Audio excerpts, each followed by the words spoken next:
expected from this machine. Luckily enough, like it was meant to happen in that Florida auction, they had one of the last remaining Ameriomatic units, and we actually brought it intact up to Canada. This is one of our second lines that we built. 7 weeks after the fire, we had our first line up. Every 2 weeks after that, we would put up another line, maybe 2.5 every once in a while, until we actually got up to 9 lines producing ice cream in this factory. Unfortunately, the heart and soul and the basis of an ice cream factory is your mix making department. We did not have the space nor the time to build our own. I'm sure most of you have heard of Gay-Lee. They have plants in Teeswater and Guelph. Well, they're a farmers cooperative, and they were absolutely great. They were the first ones at our factory saying, whatever we can do, we will do. They modified their Teeswater factory that was underutilized into an ice cream mix making plant. We gave them our recipes, which luckily my electrician, when the fire was still burning, ran into mix making, grabbed a rag, and ripped out the module in the mix making system. So at least we had our recipes, because of course all the paper records of them. We gave them our recipes and obviously signed confidentiality agreements, as well as Parmalat. I don't know if you probably heard of that name as well. They chipped in. They couldn't do as much, but they could help. They could only offer us 1 tank of mix. That's a 30,000 liter tank of mix a day. But we were rapidly going through everything that they could do. In fact, we were constantly asking them and giving them money to upgrade their systems to get every drop of mix out of them, because we were producing furiously, absolutely furiously, because we knew if we lost our market position, we might as well throw in the towel. There's another one. This is another machine that we got from Florida. There's another machine that we got for Florida. It's a cookie sandwich machine. And then there's some articles here, because one thing as far as disasters and certainly business continuity, it's the reaction that we had as a company from the community was overwhelming. We had townspeople from all over the entire region showing up and saying, what can I do? Can I give me a goddamn shovel and I'll start digging a hole if that's what you need? Literally, these people would have done anything for us, and we were blown away. And it's very hard to deal with for my parents. When you start off a small business and you get to the point that they were before the fire, you are used to people trying to screw you. That's easy. You can handle that. People being nice, that's a whole different scenario that we weren't really equipped to deal with. Oh, there we go. Now, of course,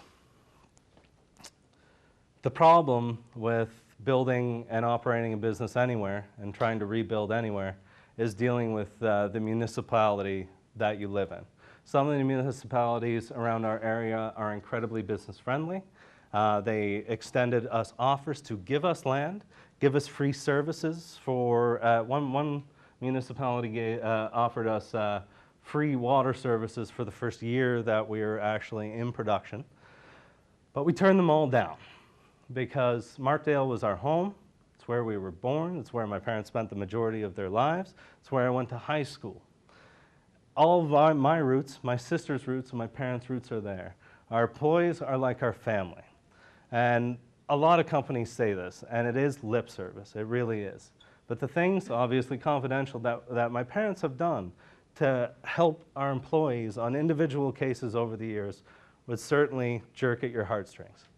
But this is who we are. This is what we do. We were not going anywhere because we had an obligation to the community, to our 350 employees, who, for all intents and purposes, were mostly uneducated people who were ice cream manufacturers from the beginning to the end of their careers, essentially. They did not have university diplomas. Some of them didn't have high school diplomas, but they had learned from experience how to do things right, how to do things the Chapman's way. And for them to try and get employment in the area where they've got large extended families and things like this, we couldn't imagine doing it to our employees. The sweetest deal for the municipality, from a municipality, was Orangeville Way, who essentially were going to bend over backwards for us to be there. but we weren't willing to do that. That was our home, and by God, we're going to rebuild here. So that's what we did. The municipality at this time was obviously in our bad books. Even though it was a previous administration that had built the water tower too small and not told anybody, it was a fact known by every municipal councillor and every mayor since. And it was not addressed. In fact, us being who we are, nobody ever flagged anything to us as we were growing to even hint that we might not have enough water to fight a fire. So I got a little bit punchy, started writing articles, and in fact, I caused the incumbent mayor to lose the next election. After staying silent for a bit, we published everything that he had done as far as roadblocks. At the time, the building inspector, the chief building inspector, was very ill. They had a deputy building inspector that was not licensed to inspect a septic tank.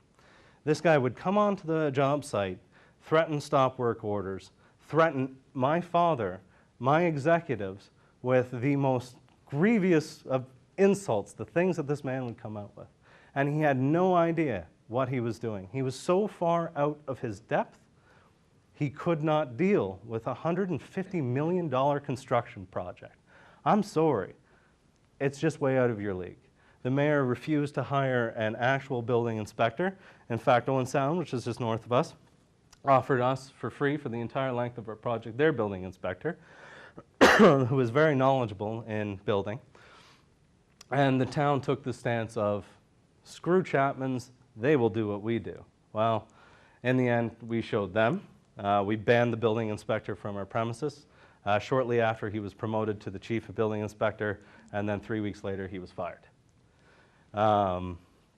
Here's my mother. This is when the 2-liter round machine opened, which is our premium in yogurts. This is in the first winter. This is probably February as we were building. There's my ma again. She was a social butterfly, a media butterfly, if you will. And there's me and ma again. And this was shocking to us, absolutely shocking. In Maclean's, they gave us a Good Samaritan of the Year award. They put us up with, what's his name? The guy who's in Titanic. Leonardo DiCaprio, and won the award. We did, and then like some Martha Stewart-like character. It was very, very bizarre. But I can't tell you how important it is building good relations in the community that you work in, especially when you're trying to build back. This was an elderly lady, Mrs. Ackhurst. I think she was late 80s at the time. And the municipality, while working on her water line, actually got a rock jammed in her residential water line. And she actually lived for 2 months without water because they refused to pay for it. So Chapman stepped in, we actually paid.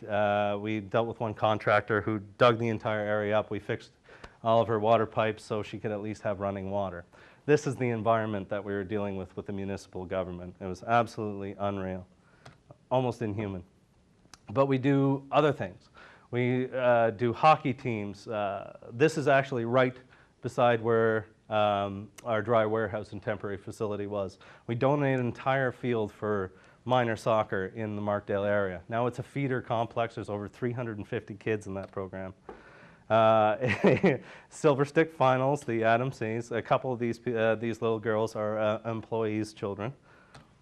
The other girls' team. And then we get to, I got a few slides of the Project Phoenix. When you build something of this magnitude, how am I doing for time anyway? Oh, I'm almost out here. When you're building something so sophisticated as this, typically what you would do to build it's $135 million factory, is you would spend the first year planning with your engineers, your architects, design engineers, process flow engineers. You would bring them in, 1 year of planning. The second year would be a little bit crossover of planning, as well as tendering contracts, getting the scope of the job set out so you could award it to the best bidder, whether it be price or service or whatever. Then you start building. So suddenly 2 years have passed. You're looking at 2 to 3 years to build a facility of this sophistication. We did it in just over a year and a half. My father obviously is a brilliant man. He's never had an engineering course in his entire life, but he's just got that knack with machines where he can rebuild, reorganize, relogic just about everything. And at the time of the fire, he was 66, but my father's a sharp old man, let me tell you. So he brought in a man by the name of Euclid Benoit, who has dealt with most large dairy projects in North America.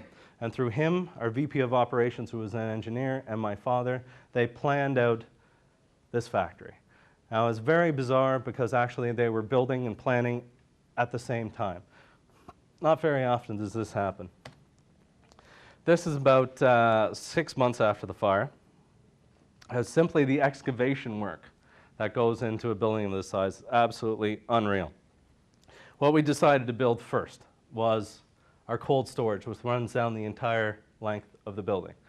We needed a place to house construction material, machines, everything.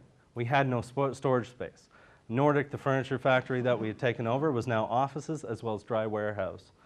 We had it packed to the rafters with ingredients because we were bringing everything in for the most part to our facility and then routing it out on our own trucks because we own our own fleet, about 50 low temperature trucks. Now, where you see in the middle here, this was to be the manufacturing floor. And this was the support area, mix making, cream receiving, all of these things. So this was the next summer. We're still producing like hell out of that mini factory. There's it. At this point, the entire exterior of the building was done, and it was one hell of a thing for us to actually have a standing building. It meant a lot. This, as you see right here, this is our old dry warehouse. It was a temporary facility that we built in here. Here is the Nordic Furniture Factory here, and this is just our waste treatment plant. There's another picture closer to completion, but as you can see, there's no doors on the building, so we weren't really doing much in there at that point. At this point, we were, I would say, 75% of the way there. This was about just over a year after the fire, and we actually had our entire mix-making department running in there, which was the biggest thing for us. Our business interruption insurance covered all incidentals over our set price as they were before the fire. So essentially, for that first year, we were paying what we would normally pay for all of our ingredients and raw materials. Exactly 2010, on September 4th, that ceased to exist. But we were still trucking in our mixes, and we had to do it ourselves. We were paying over, at times, 50 to 60% more for our mix than we would if it was produced in-house. Now, luckily for my parents, again, they're very forward-thinking people, and they saved up one hell of a war chest. They had no idea what was going to happen, but they knew something eventually could happen, and they saved every penny that they could. Because at the end of the day, you cannot rely on insurance, you cannot rely on the government, you cannot rely on anybody but yourselves. Will you get a little bit of help? Yes. But the lion's share is all you.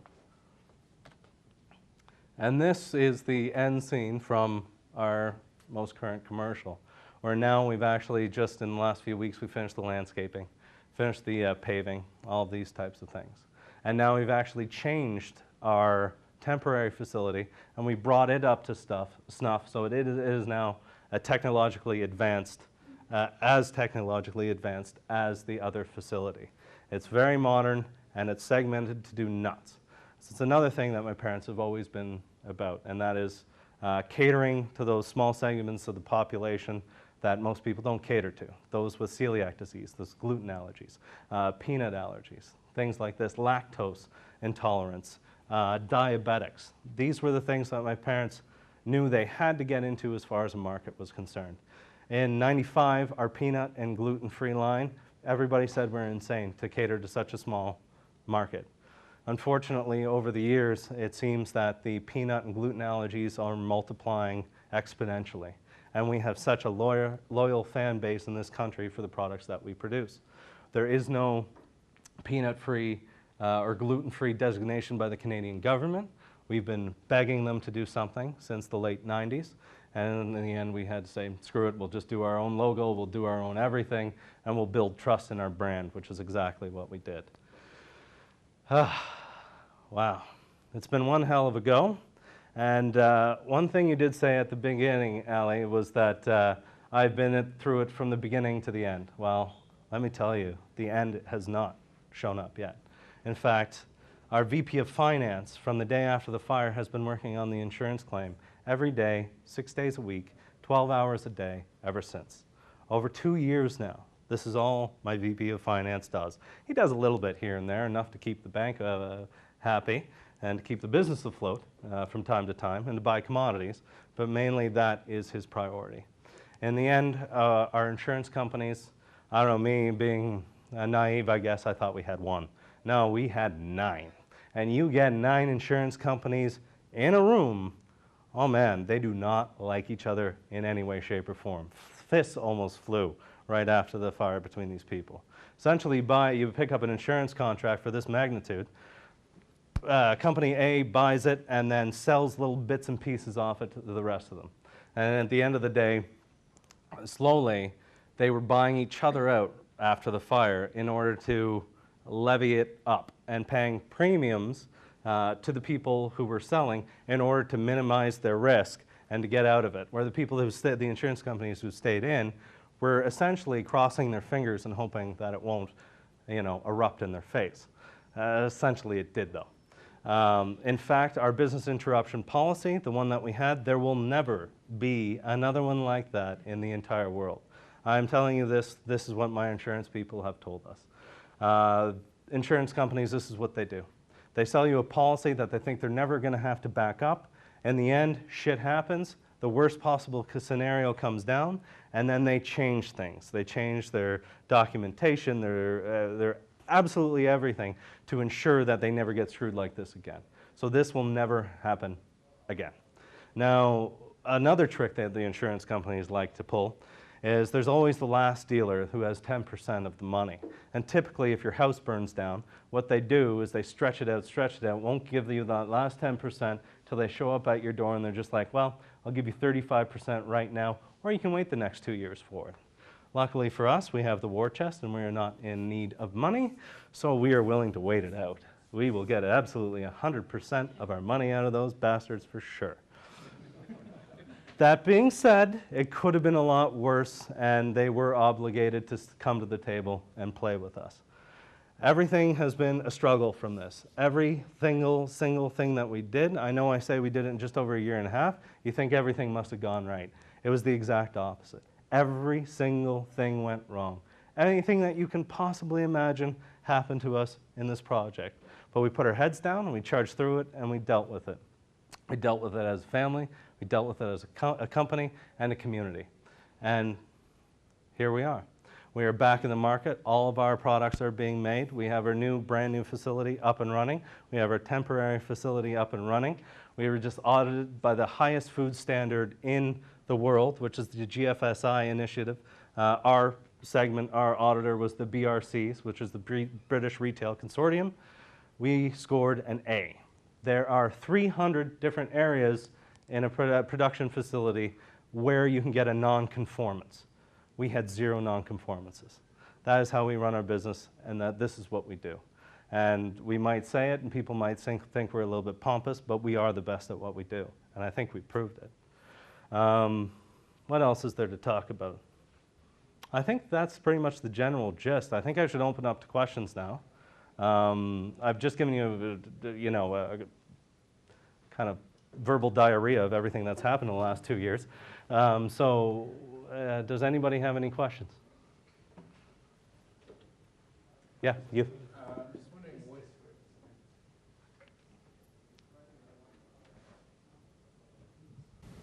Hello? Hello? You guys hear me? Yeah? Okay. Can't hear it. Just 2 questions. One, just to clarify, so it seems that you didn't actually have a business continuity strategy, but rather through the insurance, like not a formal plan, let's say. You didn't have a formal plan, let's say. You had a No, we strategy, obviously. didn't. We had the part of the business continuity with like succession planning. That we had done because my parents always knew I would be part of the business. I wanted to do my own thing, but they always knew. So they had that side of continuity done. But as far as Like a formalized, yeah. no, our plan was to save every penny that we had for a war chest in case of a disaster, and we hired onto this policy that actually 2 years prior to the fire, our VP of Finance was thinking, you know what, we don't really need this. And in the end, my mother said, nah, we'll keep going. Thank God. What was your second part here? Second question, just to build on that, is what is the single lesson that you learned going forward that you would kind of advocate for other organizations in terms of planning?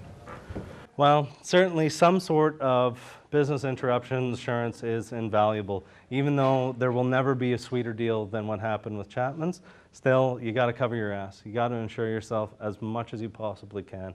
And even though you might be at that stage in your business where it's a decision of, okay, either I take a average salary or I half it, make do, and start paying for this insurance. It is absolutely worth it at the end of the day.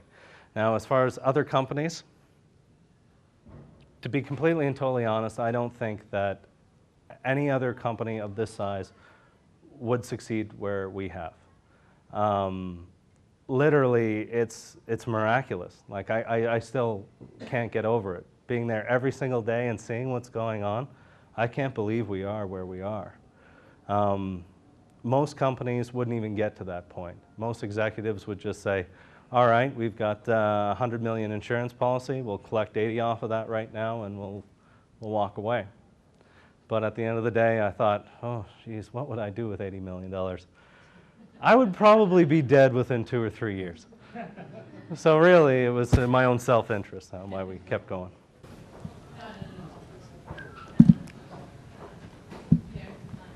Throughout your presentation, you mentioned a few, most of the issues with local municipality town, and I know, I got a sense that the struggle continues. Oh, absolutely. Is anything being done, or are you guys still pursuing that? Because one of the main issues you mentioned was the lack of water. Yes. It's a huge issue. I And forgot to obviously with mention the bigger that. facility. Just wanted to see where that's going. Part of our construction plan was we had the old factory had been grandfathered so many times with building standards, of yesteryear, where now, bang, 2009, all the building bullshit you have to go through, we had to. The first extension my dad ever did, he took blueprints into the mayor and he said, what the hell are these? Just make sure it doesn't fall down on anybody. Now you got to absolutely cover every bit of, like the things that we had to do for the building were just unreal. We had to build an explosion room for our vanilla flavoring because it's 35% alcohol. Now I look around as you're in Toronto and look for the LCBOs. Are they explosion proof? I don't think so, but we had to do it. What we had to do because of the problems with water is we were fighting with the town, trying to get them to do something. And at that point, we eventually just gave up on them because by the time the municipal government's bullshit red tape gets cleared through, it had been 5 years before we had adequate water. We had to build our own water holding system. I believe it's 500,000 gallons. It's underground. It's all concrete. We pump the water in from the town's wells over a period of, I think it was about a week or something like that. So our domestic and our production supply is still provided by the town's water tower. But our entire fire reserve water is located in this underground aquifer, essentially, that we've built with gigantic diesel-powered pumping stations, so we would have 3 hours of fire protection. But that doesn't just mean fire hoses. The entire building has more sprinklers than you can imagine. And at the beginning, part of my something that was thrown at me is, here's what you got to do, is to design, plan, and build the offices, all of the furniture, everything like that. At the beginning, my father forced me to start looking at stainless steel furniture. All of our doors were steel. He didn't want anything burnable in the entire bloody place. Luckily enough, I got a couple of quotes, and he realized that it'd be about $50 million in office furniture, and he backed off. But yeah, dealing with the town has been nothing but a pain. We worked very hard to get rid of the mayor, who was very corrupt, very strange, and we helped, through our weight behind, a local resident whose platform was, I am running for mayor so I can help the Chapmans. Well, I haven't seen that help yet. In fact, they've levied fines on us as we were commissioning our factory because we were pumping too much dairy into the lagoon. Not enough so the MOE would get involved, still well within their limits. They threatened shutting off our water. They threatened, I don't even get into it, thank you very much. But every day we deal with the municipality. I think this gentleman was first. I have a quick question about the municipality. Last summer, actually, I was involved with the small municipalities in Toronto area and Ontario area, and the way that you are talking about the problem with the municipalities, but what I saw that they are actually mandated by the provincial government to respond in some way, because I saw a couple of municipalities that from there most of the businesses they were running out. I mean, they were shifting somewhere else because they could not get whatever they want from the municipality. So did you consider that whether there is something that is mandated by the provincial government, or is it the municipality that is actually not cooperating that much? No, it was the municipality itself. I'm talking about the municipal employees, the director of public works, the building planner, certainly the mayor at the time. All the councillors, as far as our eyes, were at the time of the fire. Well, maybe it was 6 weeks after the fire, I'd say 6, 7 weeks, something like that. The town council actually came to us to say, what the hell's going on? The mayor hasn't told us one single thing. We were in the dark. We started having these side meetings with only half of the councillors in order to, apparently there's some bylaw that if they're all together, it's got to be a formal meeting, it's got to have the CAO, it's got to have the mayor, it's got to have all these kind of facets to their organization involved. So on an unofficial basis, they were working behind the scenes in order to combat the mayor, who had it out for us, absolutely. He had it out for big business in the area in general. For example, Ice River Springs, water company, 15 minutes down the road from us.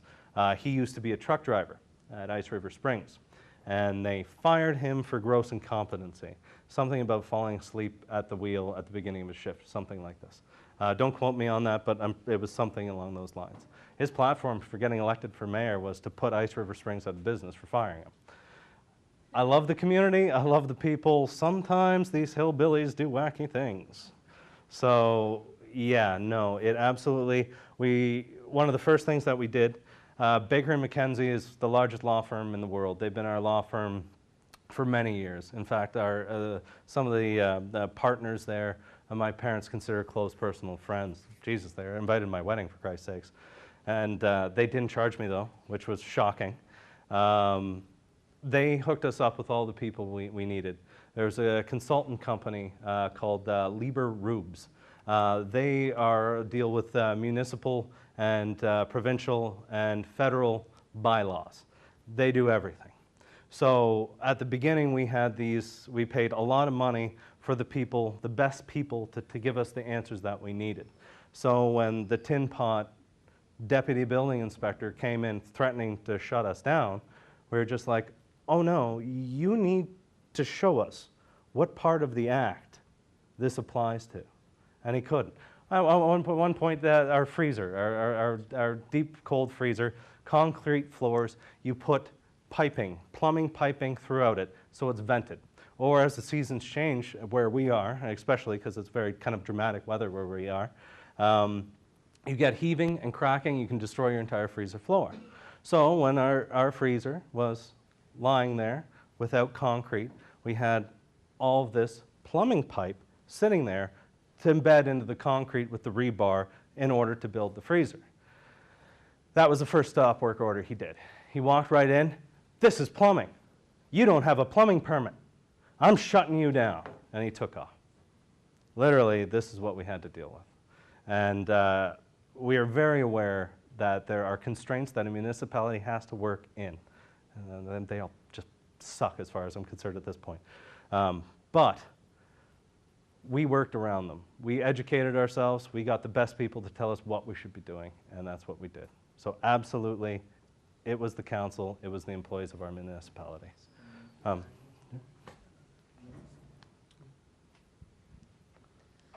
Chapman's, it seems to me, is the epicenter of Markdale, and it creates the livelihood of about 1/5 of your population. Actually, it's not specific to Markdale. We feed from everywhere around. We have some people driving as far as Alliston, though only a handful. Most of them are for the immediate area. And before I said 350 employees before the fire, this summer we got up to 700 because we've grown that much in a short period of time. Sorry. So I'm assuming that the population obviously is standing behind your company, that they want you to do well because they want jobs. Have you considered talking to, and I don't know if this is in the process of talking to your Ratepayers Association, because listening to this, there was a few things that would bring up a point of countersuing, I would think, the town. If you look at, say, for example, your firefighters not showing up, or in 20 minutes, there's the NFPA I standard. gotta cut you 10 off and right 10. there and answer your Yeah. question. We sue the town, we end up paying for our lawyers, their lawyers, and then the fine. We are a resident of the town. We're going to get double dinged as many times as we can. Besides, we don't do that. We don't sue.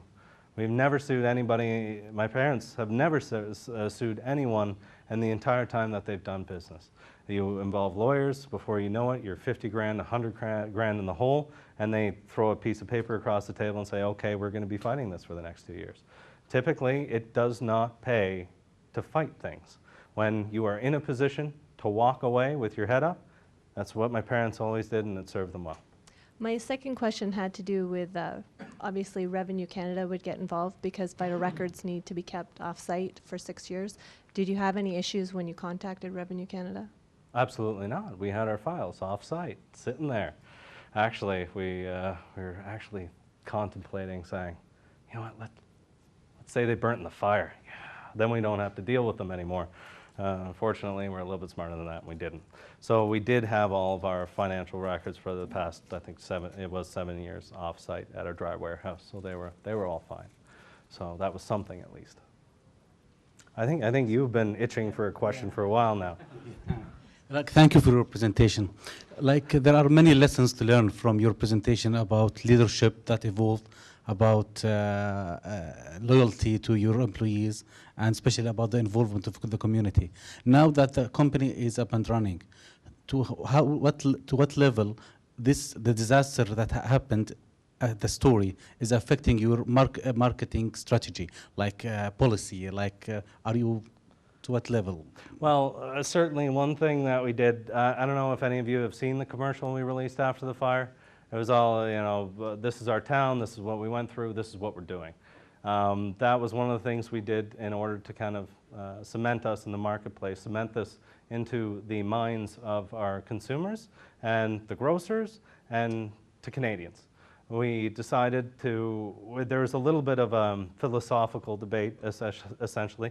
Should we be trying to monopolize on the fact that we've had this disaster?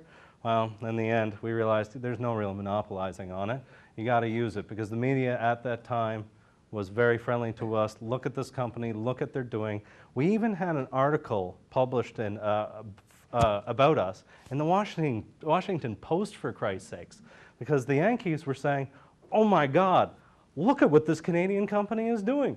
We don't believe it. Yeah, we had to corner something, and that was our commercial. That's what we did. And the response from it, we had probably, oh geez, I can't even tell you, thousands upon thousands of emails and letters from all across Canada, because we're in a nationwide country. We have a distribution network that goes from coast to coast. The outpouring of support from people was absolutely ridiculous. Mostly it was the people, like, you would not believe how many ex-GM auto workers, all walks of life from all of North America. We had people writing us from Mexico, for Christ's sakes. Like everywhere in North America, people were saying, what is up with these crazy Canadians? I can't believe that they would actually do something like this. Now, how it has affected our marketing strategy today? The grocery industry is a cutthroat place, and you wouldn't think it would be. The ice cream industry is a cutthroat place, and you got to fight tooth and nail to keep your position on the marketplace. You only do that by making your products better, more efficient, sticking to your values, which is what we do, which none of the other ice cream companies do. We still use 100% Canadian dairy in our product. We don't use vegetable oils to make our product. We don't do deceiving packaging sizes. We still sell a 1 liter, a 2 liter, a 4 liter, and a scooping tub. There's not many people who do this anymore. We never gotten the 500 ml, the like Haagen-Dazs size. But now you can't even get a Haagen-Dazs size. It's like 482, 462, 863, 968, 1.42 liters. This is all liters and milliliters. 1.42, 1.5, 1.65, 1.66, 1.89. And for some reason, Parlor came out with a 2.5 liter size, which is just, now they're just screwing with people. So we have core values as a company, and we hold on to them.